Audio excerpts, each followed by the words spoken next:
Hello dear friends, welcome back to my YouTube channel.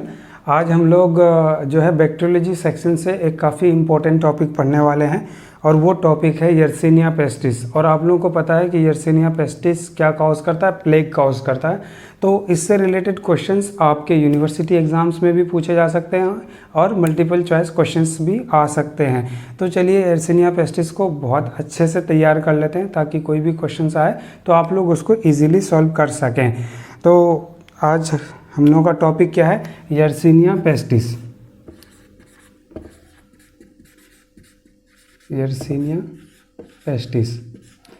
और देखिए Yersinia pestis को जो है हम लोग कुछ सेक्शंस में पढ़ेंगे। सबसे पहले इसकी मॉर्फोलॉजी देखेंगे। मॉर्फोलॉजी के बाद में हम लोग इसकी एंटीजेनिक स्ट्रक्चर देखेंगे। एंटीजेनिक स्ट्रक्चर के बाद में पैथोजेनेसिस, मतलब ये कैसे डिजीज़ कॉज करता है, और अगर डिजीज़ कॉज करता है तो जो प्लेग है, प्लेग की कौन कौन सी टाइप्स होती है, उन सबको डिस्कस करने के बाद फिर इसकी लेबोरेटरी डायग्नोसिस और फाइनली ट्रीटमेंट पार्ट की बात करेंगे। तो चलिए स्टार्ट करते हैं। तो Yersinia pestis, we know that it is the causative organism of the disease that is known as plague.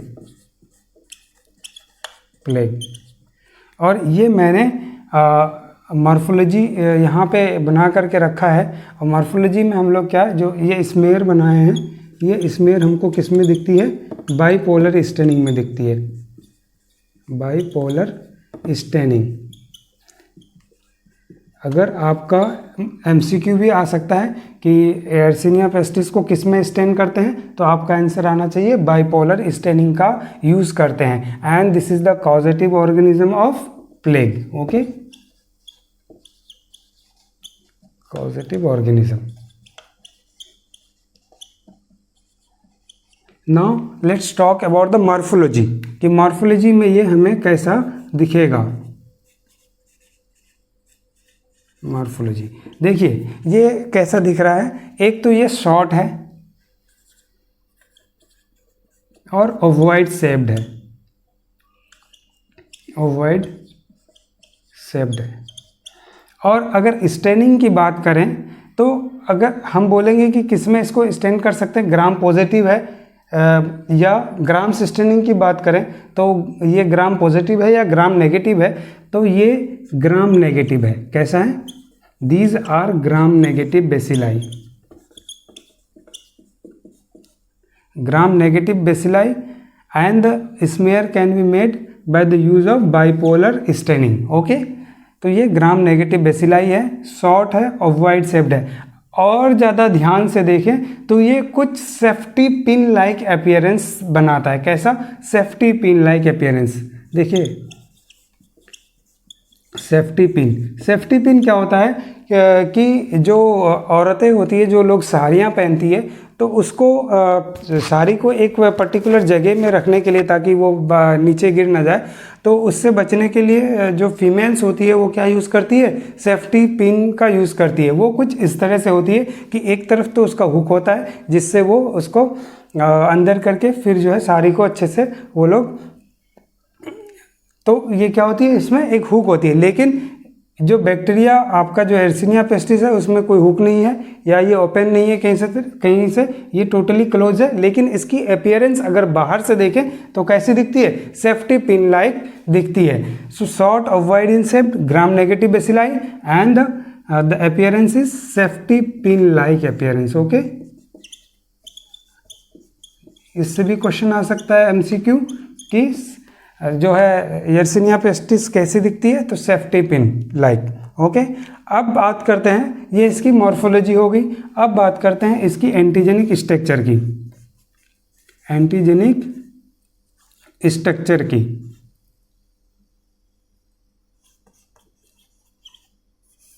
Antigenic structure में क्या होगा कि मतलब कौन कौन से पार्ट्स इसके एंटीजन के रूप में काम करते हैं। अगर वो एंटीजन के रूप में काम करते हैं तो उसके अगेंस्ट में एंटीबॉडी का भी डेवलपमेंट होगा।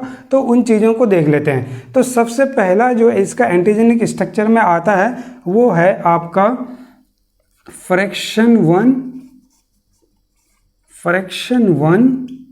और F1।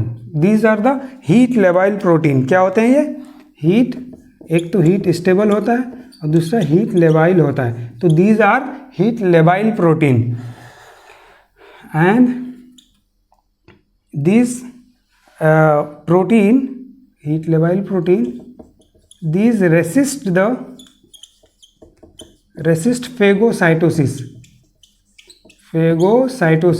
फेगोसाइटोसिस को रेसिस्ट क्यों करता है, यानी फेगोसाइटोसिस को इनहिबिट करता है। क्यों करता है? क्योंकि ये जिस भी सेल्स को इन्फेक्ट करेगा, क्यों अभी हमें पता आगे और पता चलेगा कि जो ये प्लेग होता है जो डिजीज़ होता है प्लेग, ये हमें माइस से आता है या फिर जो इसका जो वेक्टर है मेनली, वो अभी और बात करेंगे, जिनोप्सिला चियोपिस वगैरह सब जो इसकी पैथोजन इसमें पूरी डिटेल देखेंगे। लेकिन अभी क्या है कि जो ये प्रोटीन होता है फेगोसाइटोसिस को इनहिबिट करता है। क्यों इनहिबिट करता है? ताकि जिस भी सेल्स को इनने इन्फेक्ट किया है उस सेल्स में ये सर्वाइव करे। जो उसकी फेगोसाइटिक सेल्स होता है उसमें वो फेगोसाइटोसिस से बचने के लिए उसमें जो एंटीजेनिक स्ट्रक्चर F1 और फ्रैक्शन 1 जो प्रेजेंट होता है वो उसको रेसिस्ट करता है ताकि वहाँ पे वो इजीली सर्वाइव कर सके। ओके, और दूसरा क्या होता है, ये इम्यूनोजेनिक होता है। दीज आर इम्यूनोजेनिक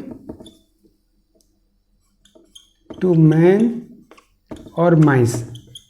देखो, जिस भी माइस को या जिस भी पर्सन को जो यर्सिनिया पेस्टिस ने इन्फेक्ट किया है, और क्योंकि ये एंटीजेनिक स्ट्रक्चर है तो इसके अगेंस्ट में क्या डेवलप होगी, इस एंटीजन के अगेंस्ट में एंटीबॉडी का डेवलपमेंट होगा, और एंटीबॉडी का डेवलपमेंट होगा तो ये क्या होगा, इम्यूनोजेनिक होगा। तो एक तो ये हो गई। अब दूसरा देखिए कि एक तो एंटीजेनिक स्ट्रक्चर में हमने F1 या फ्रैक्शन 1 को देखा। अब दूसरा क्या है, दूसरा है आपका V और W फैक्टर। V और W फैक्टर और प्रोटीन, ये भी क्या है, प्रोटीन है। और जो इसका एंटीजेनिक स्ट्रक्चर होता है जो हम बात कर रहे हैं यहाँ पे, ये antigenic structure mainly virulent strand में मिलता है। किस में मिलता है? वायरुलेंट स्ट्रैंड में। वायरुलेंट स्ट्रैंड में मिलता है। ओके, V एंड W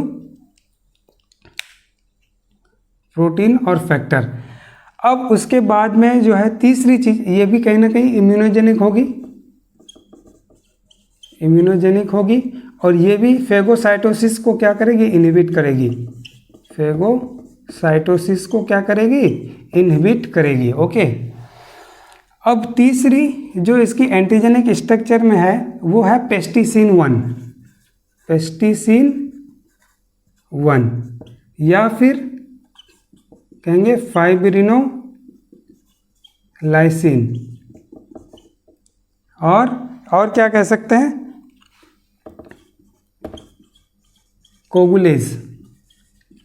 देखिए, ये भी जो प्रोटीन होता है ये भी प्रेजेंट, या पेस्टिसिन 1, फाइब्रिनोलाइसिन या कोगुलेज भी प्रेजेंट किस में होता है, वायरुलेंट स्ट्रैंड में प्रेजेंट होता है।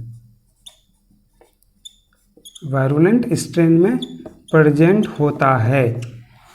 अब जो लास्ट आप लोग देखिए वो क्या है, वो इसकी है इंडोटॉक्सिन। इंडोटॉक्सिन, जो इंडोटॉक्सिन होता है इसको हम लोग बोलते हैं प्लेग टॉक्सिन। इसको और हम लोग क्या बोलते हैं, प्लेग टॉक्सिन। प्लेग टॉक्सिन क्यों बोलते हैं, क्योंकि ये फॉर्म जो होती है या इंडोटॉक्सिन की, ये टॉक्सिन किस में होती है, मेनली माइस में प्रेजेंट होती है। मेनली माइस में या गुआनिया पिग में, या पिग में, मतलब या अदर रोडेंट्स में जिसको ये इन्फेक्ट करेगी, तो ये इंडोटॉक्सिन उसमें प्रेजेंट होती है। और ये सारा किस में प्रेजेंट है, वायरुलेंट स्ट्रैंड में प्रेजेंट है, ताकि ये इम्यूनोजेनिक भी हो सके और ये फेगोसाइटोसिस को रेसिस्ट भी कर सके, ताकि ये वहाँ पे इजीली सर्वाइव कर सके। तो अब तक हमने मॉर्फोलॉजी की बात कर ली कि इसकी structure safety pin like appearance होती है, और ग्राम नेगेटिव बेसिलाई है, और उसके बाद में हमने एंटीजेनिक स्ट्रक्चर की बात कर ली। अब हम लोग जो है बात करेंगे इसकी पैथोजेनेसिस की। पैथोजेनेसिस में मतलब ये कैसे इन्फेक्ट करती है, और इसी में हम लोग साथ साथ देख लेंगे कि टाइप्स ऑफ प्लेग क्या क्या है, मतलब कितने टाइप के प्लेग्स हैं, तो वो यहाँ पे अब देख लेते हैं। तो इसकी पैथोजेनेसिस देखिए, पैथोजेनेसिस मतलब ये कैसे डिजीज़ कॉज करता है। तो इसको समझने के लिए आपको एक चीज़ समझना बहुत ज़रूरी है कि जो इसका वेक्टर होता है वो वेक्टर होता है जिसको हम लोग बोलते हैं रैट फ्लेया, रैट फ्लेया, और उसका नाम क्या है, जिनोप्सिला, जिनोप्सिला चियोपिस, जिनोप्सिला चियोपिस। ये रैट फ्लेया जिसका नाम है जिनोप्सिला चियोपिस। रैट फ्लेया क्यों कहा गया, क्योंकि ये रैट पे रहता है, मतलब जो रैट पे ये क्या है, पैरासाइट की तरह रहता है रैट, और रैट पे ये क्या है, पैरासाइट है। पैरासाइट मतलब वो रैट पे ही रहता है, वहाँ से अपनी न्यूट्रिशन लेता है और पूरी लाइफ साइकिल उसी रैट पे कंप्लीट करता है, इसलिए इसको क्या बोलते हैं, this is the parasite. This Xenopsylla cheopis is the parasite on rats and acts as the vector for the Yersinia pestis. मतलब यर्सीनिया पेस्टिस प्रेजेंट किस में है, इस जिनोप्सिला चियोपिस में प्रेजेंट है, और अगर इसमें प्रेजेंट है तो वो रैट पे पैरासाइट के रूप में काम कर रहा है, यानी पैरासाइट के तरह है, वहाँ से अपनी न्यूट्रिशन लेता है और वहाँ पे उसको इन्फेक्ट भी कर सकता है क्योंकि ये ऑलरेडी इन्फेक्टेड है। तो अब देखिए हुआ क्या, अगर कोई भी इन्फेक्टेड रोडेंट या रैट है, if there is infected rodent,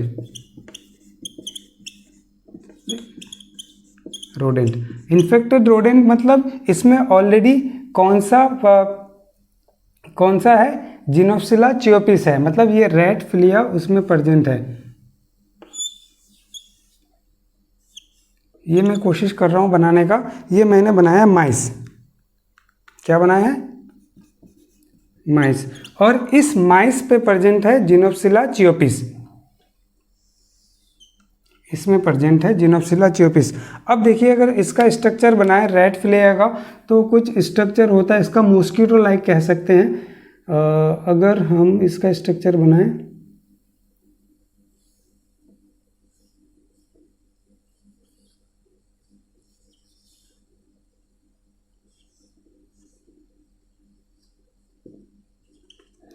ये कुछ इस तरह का होता है जिनोप्सिला चियोपिस, और ये जिनोप्सिला चियोपिस किस में प्रेजेंट है, माइस में। तो ये माइस ऑलरेडी इन्फेक्टेड हो गई। अब क्या होगा, अगर इसका आउटब्रेक आया, आउटब्रेक अगर हुआ, आउटब्रेक हुआ तो क्या हो सकता है कि ये रैट जो है या ये माइस जो है ये किसी पर्सन को काट सकता है या डायरेक्टली जिनोप्सिला चियोपिस किसी पर्सन को इन्फेक्ट कर सकता है। तो आउटब्रेक अगर इसका होता है तो दिस विल इन्फेक्ट मैन, ठीक है, एक मैन को ये काट सकता है। अब अगर कोई भी मैन इन्फेक्ट हो गया तो वहाँ से क्या होगा कि ये मैन दूसरे मैन को भी इन्फेक्ट कर सकता है, दूसरे मैन को भी इन्फेक्ट कर सकता है। कैसे, वो ड्रॉपलेट इन्फेक्शन के द्वारा स्नीज करेगा तो उससे एयर में ड्रॉपलेट्स आएगा और दूसरे मैन को इन्फेक्ट कर देगा, और जब दूसरे मैन को इन्फेक्ट कर देगा तो अब देखिए इन स्टेजेस में जो मैंने बताया सबसे पहले कि माइस में जिनोप्सिला चियोपिस प्रेजेंट है, वो किसी पर्सन को इन्फेक्ट कर रहा है। कैसे, by the bite of Phulia,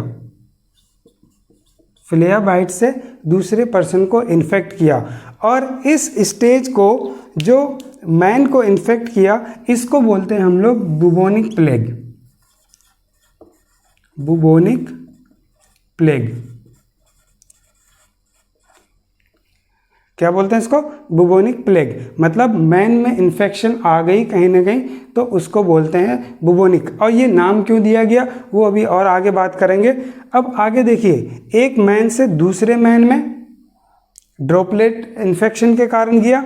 अब इस मैन का जो है अदर बॉडी ऑर्गन्स या बॉडी पार्ट्स इन्फेक्ट होगा। बॉडी पार्ट्स में मेनली जो इन्फेक्ट होता है वो इसका क्या है, जो लंग्स होता है, लंग्स मेनली इन्फेक्ट होता है। कौन सा? उस मैन का लंग्स इन्फेक्ट होगा। मतलब एक पर्सन से दूसरे पर्सन में, और उस पर्सन में भी मेनली उसका क्या इन्फेक्ट होगा? लंग्स इन्फेक्ट होगा। और जब भी लंग्स इन्फेक्ट होगा तो निमोनिया होगा, और उसको हम लोग क्या बोलते हैं? Mnemonic plague. Pneumonic plague. देखिए, साथ साथ हम लोग टाइप्स ऑफ प्लेग भी देख रहे हैं। तो एक तो बात कर ली मैंने बुबोनिक प्लेग की, और दूसरी बात मैंने कर ली न्यूमोनिक प्लेग की। अब एक और टाइप्स ऑफ प्लेग है, तो वो देखिए वो क्या होता है। जब निमोनिया होगा, मतलब लंग्स इन्फेक्ट कर गई, लंग्स इन्फेक्ट कर गई, तो फाइनली जो ये बैक्टीरिया है हमारे किस में आ सकता है? ब्लड में आ सकता है। और जब बैक्टीरिया ब्लड में प्रेजेंट होगा तो हम लोग उसको बोलते हैं सेप्टिसीमिया। और उस सेप्टिसीमिया में हम लोग क्या बोलेंगे? Septicaemic plague. सेप्टिसीमिक प्लेग मतलब बैक्टीरिया इन ब्लड।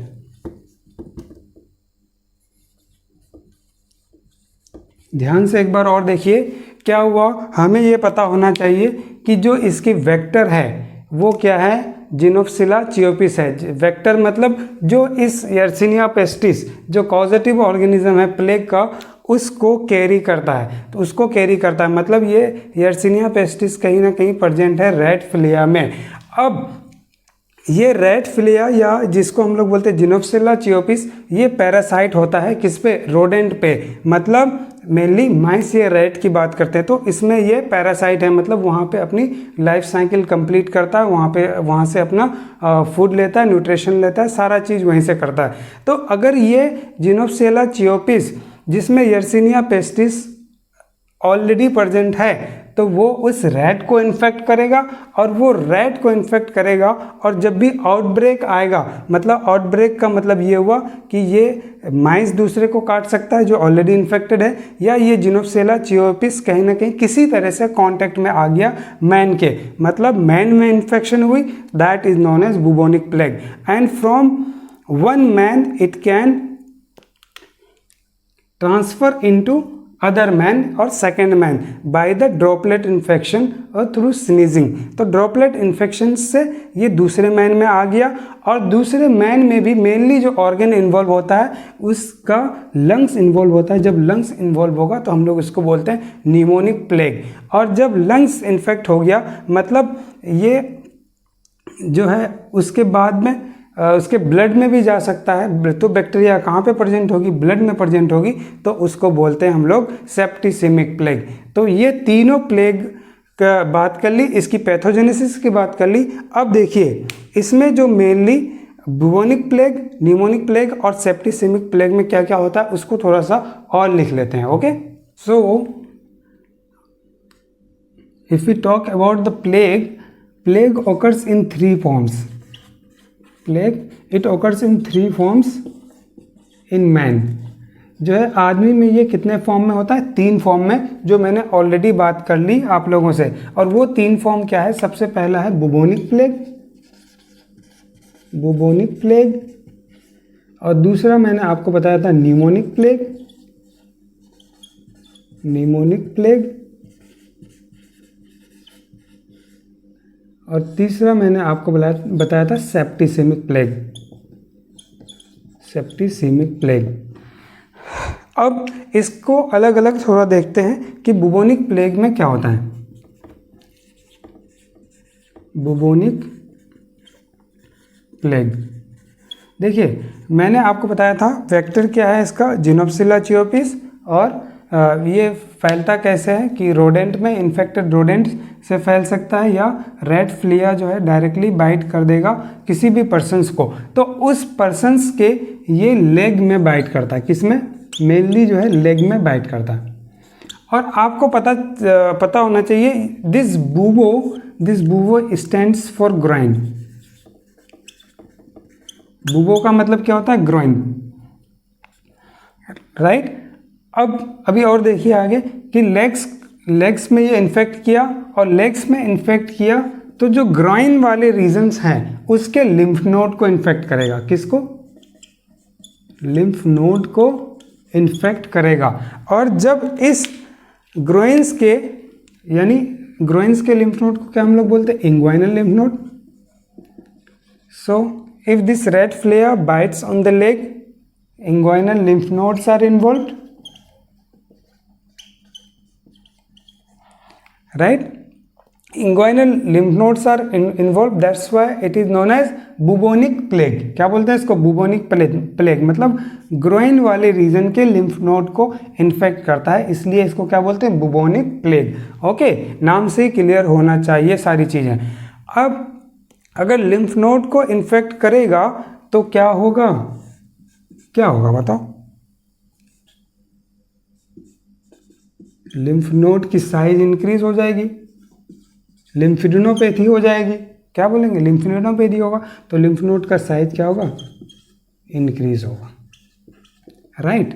तो एक तो इनने लिम्फ नोड को इन्फेक्ट किया, और लिम्फ नोड को इन्फेक्ट करने के बाद में ये आगे चल के बुबोनिक से अदर स्टेजेस में कन्वर्ट हो सकता है, मतलब ब्लड में भी जा सकता है, ये अदर ऑर्गन्स में भी जा सकता है, अदर ऑर्गन्स में भी जा सकता है। उसके अकॉर्डिंगली उसका नाम भी चेंज हो जाएगा। तो बुबोनिक मतलब स्टार्ट कहाँ से हुआ? लेग्स में, मतलब इन्फेक्ट किया, मतलब वो कहीं ना कहीं आया, माइनर कट हो सकता है, इंजरी हो सकता है, या फिर डायरेक्टली जो है रैट ने बाइट कर दिया तो उसके कारण जो है वहाँ के सराउंडिंग लिम्फ नोड में जाएगा, और वो लिम्फ नोड जो है कौन से? ग्रोइन्स वाले रीजन में जाएगा, क्योंकि रैट बाइट करने का ज़्यादातर चांस किस में होता है? आपके लोअर एक्सट्रीमिटीज़ पे, मतलब लेग्स पे काट सकता है, तो लिम्फ नोड का इन्लार्जमेंट हो जाएगा। That's why it is known as bubonic plague. And from there it can travel to the blood and organs. और ऑर्गन्स में अगर मेनली बात करें तो वो ऑर्गन कौन सा है? लंग्स। अब देखिए जब ये लंग्स को इन्फेक्ट करेगा तब हम लोग इसको क्या बोलेंगे? Pneumonic plague. न्यूमोनिक प्लेग मतलब lungs are involve, lungs are involve. जब लंग्स इन्फेक्ट होगा तो मतलब हम सांस लेते हैं, तो उसके लिए रिस्पॉन्सिबल हमारा लंग्स है, तो ये ड्रॉपलेट के फॉर्म में भी बाहर आ सकती है। तो इन्फेक्शन कैसे अब फैलेगा? ड्रॉपलेट के फॉर्म में। अब तक बात चल रही थी कि रेड फ्लेयर से मैन में कैसे आया। अब मैन में जब आ गया तो उसका लंग इन्फेक्ट हो गया, और लंग इन्फेक्ट हुआ तो ड्रॉपलेट के फॉर्म में ये कहीं ना कहीं बाहर आएगा, तो एक पर्सन से दूसरे पर्सन को भी इन्फेक्शन होगा, अदर पर्सन को भी इन्फेक्शन होगा by droplet infection, and the lungs are involve, so it is known as pneumonic plague. Okay, एक तो ये हो गई। और ये जब लंग्स इन्वॉल्व होगी तो ये बहुत ही डेंजरस फॉर्म होगा। This is the dangerous form. Okay, तो ये आपका न्यूमोनिक प्लेग हो गया। अब एक चीज मैंने बुबोनिक प्लेग में क्या बोला कि लिम्फ नोड का साइज इंक्रीज होगा, लिम्फेडिनोपैथी होगा, लेकिन जब लंग इन्फेक्ट होगा तो क्या हो सकता है? जिसको बोलेंगे कफ हो सकता है, और उस कफ के साथ साथ ब्लड भी आ सकता है। तो क्या होगा? Cough with blood, right, hemoptysis. एक तो ये हो गया। अब तीसरी चीज जो है आपका last that we have to study is about the septicemic plague.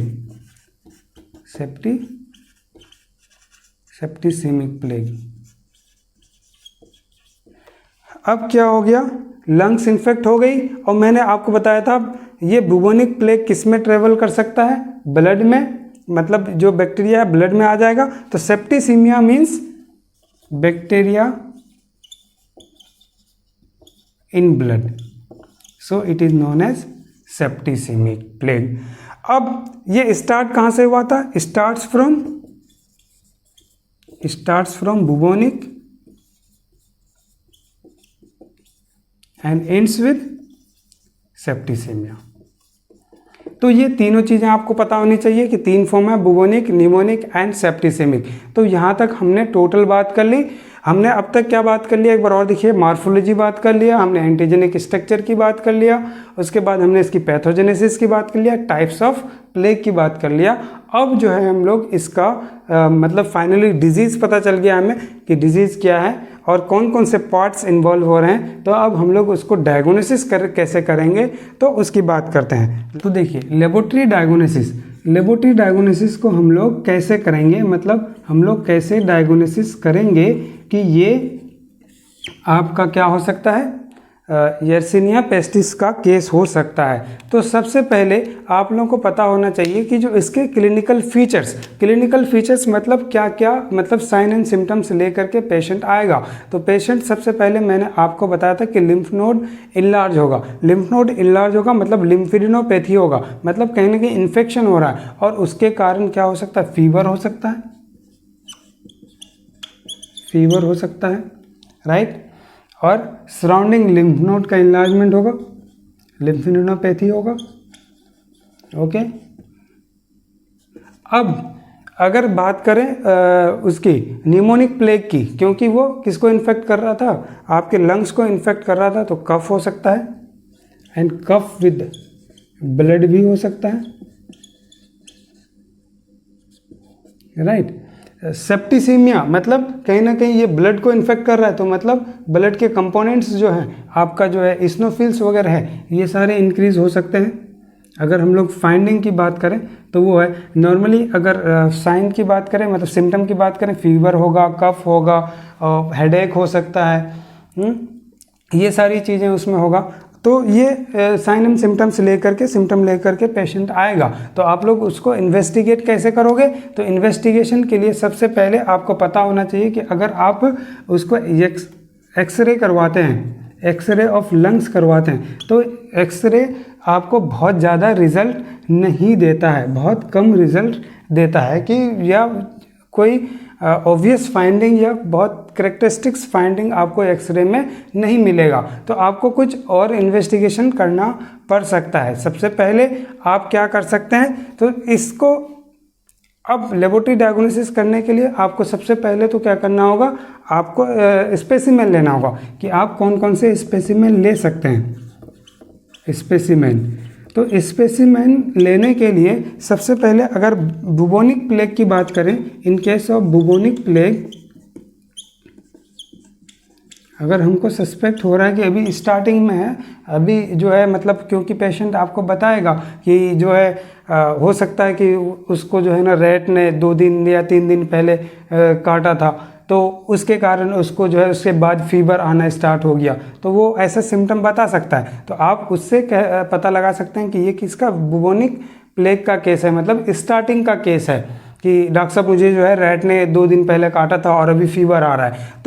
तो बुबोनिक प्लेग यानी स्टार्टिंग वाले केस में आप क्या कर सकते हैं, क्योंकि लिम्फ नोड उसमें इन्वॉल्व होगा, तो आप तो पस ले सकते हैं और एस्पायरेटेड फ्लूइड ले सकते हैं, aspirated fluid from lymph node, okay. तो ये ले सकते हैं। अगर बात करें न्यूमोनिक प्लेग की, न्यूमोनिक प्लेग की बात करें, अगर आपको लग रहा है कि टाइम थोड़ा ज़्यादा हो गया है, न्यूमोनिक प्लेग मतलब लंग्स भी इन्वॉल्व हो गया है, तो तब क्या कर सकते हैं आप, तब आप तो एक ब्लड ले सकते हैं, और क्या ले सकते हैं, स्पूटम ले सकते हैं, ब्लड और स्पूटम ले सकते हैं न्यूमोनिक प्लेग के केस में। और वहीं पे सेप्टिसिमिक प्लेग की बात करें, सेप्टिसिमिक प्लेग मतलब बैक्टीरिया कहाँ पे प्रेजेंट है, ब्लड में, तो हम लोग सैंपल किसका लेंगे, ब्लड का सैंपल लेंगे। तो ये हो गया स्पेसिमेन। अब आगे इन्वेस्टिगेशन प्रोसेस क्या कर सकते हैं आप, तो एक तो सबसे पहले आप डायरेक्ट माइक्रोस्कोपी कर सकते हैं। क्या कर सकते हैं, डायरेक्ट माइक्रोस्कोपी। अगर ब्लड आपने सैंपल लिया तो आप जो है डीएलसी टीएलसी ये सब कर सकते हैं। तो डीएलसी करेंगे तो आपको क्या मिलेगा, इस्नोफिलिया इंक्रीज मिलेगा,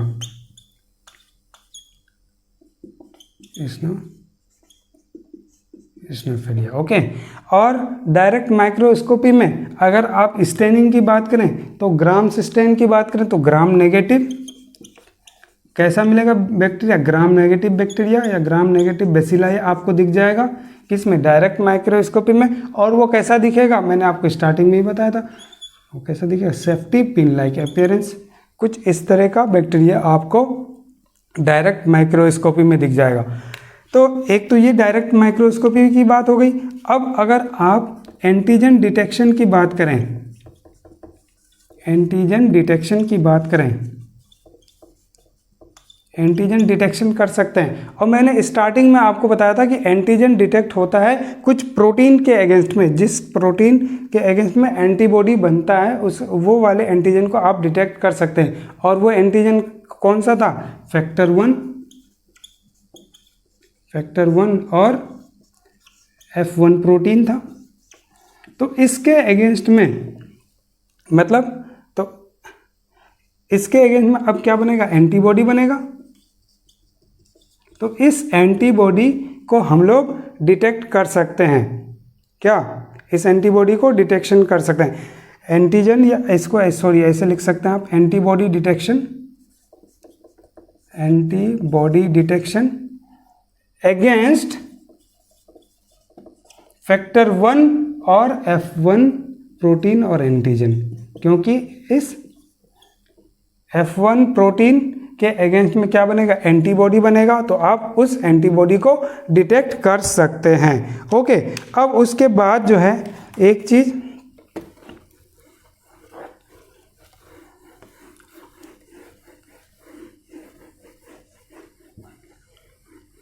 मॉलिक्यूलर मेथड की बात करें, मॉलिक्यूलर मेथड की बात करें तो वो मॉलिक्यूलर मेथड आपको पता है कि वो ऑब्वियसली कॉमन है, that is PCR, polymerase chain reaction. Okay, ये कर सकते हैं। अगर स्पेसिफिकली बात करें तो एंटीजन डिटेक्शन जो अभी हम लोग बताए थे, मतलब जो एंटीजन डिटेक्शन वो तो एंटीबॉडी बताया था। अब एंटीजन डिटेक्शन अगर करेंगे तो वो एंटीजन डिटेक्शन किस टेक्निक के द्वारा होता है, ELISA के द्वारा होता है। तो ये इन मेथड्स के द्वारा आप लोग इसका डायग्नोसिस कर सकते हैं। और उसके साथ साथ अगर बात करें कल्चर की, कि हम लोग तब भी अगर इन चीज़ों में प्रेजेंट नहीं आया तब हम लोग क्या कर सकते हैं, कल्चर कर सकते हैं। और कल्चर करने के लिए हम लोग यूज़ करते हैं ब्लड अगार का, और यूज़ करते हैं मैकोंकी अगार का, और किसका यूज़ कर सकते हैं, न्यूट्रिएंट अगार का, और एक स्पेशल यहाँ पे नाम आ रहा है घी ब्रॉथ। मतलब या तो हम यूज़ कर सकते हैं घी के साथ साथ ऑयल्स का, कि ऑयल्स और घी में अगर इस बैक्टीरिया को रखा जाए या इसके स्पेसिमेन को रखा जाए, जो स्पेसिमेन हमने कलेक्ट किया था उसको रखा जाए इस घी ब्रोथ में, तो वो बैक्टीरिया की एक स्पेसिफिक ग्रोथ हमें दिख जाती है उस कल्चर में। तो किस किस में कल्चर कर सकते हैं, ब्लड अगार में, मैकोंकी अगार में, न्यूट्रिएंट अगार में एंड घी ब्रोथ में इसका कल्चर कर सकते हैं। तो यहाँ से हम लोग फाइनली डायग्नोसिस कर सकते हैं। अब जब हमें पता चल गया कि ये यर्सीनिया पेस्टिस का केस है, तो फाइनली हम लोग क्या करेंगे, इसको ट्रीट करेंगे। और ट्रीटमेंट करने के लिए आपको पता है कि this is the bacterial disease, what it is, this is the bacterial disease. तो वी विल यूज एंटीबायोटिक्स। हम लोग क्या यूज कर सकते हैं, एंटीबायोटिक्स। और जो एंटीबायोटिक्स मेनली यूज होता है वो है आपका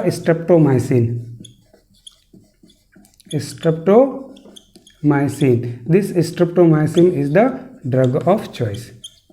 क्या होता है ये, क्या है, ड्रग ऑफ चॉइस है। इसके साथ साथ कौन कौन से एंटीबायोटिक्स का यूज़ कर सकते हैं हम लोग यूज़ कर सकते हैं सिप्रोफ्लोक्सासिन,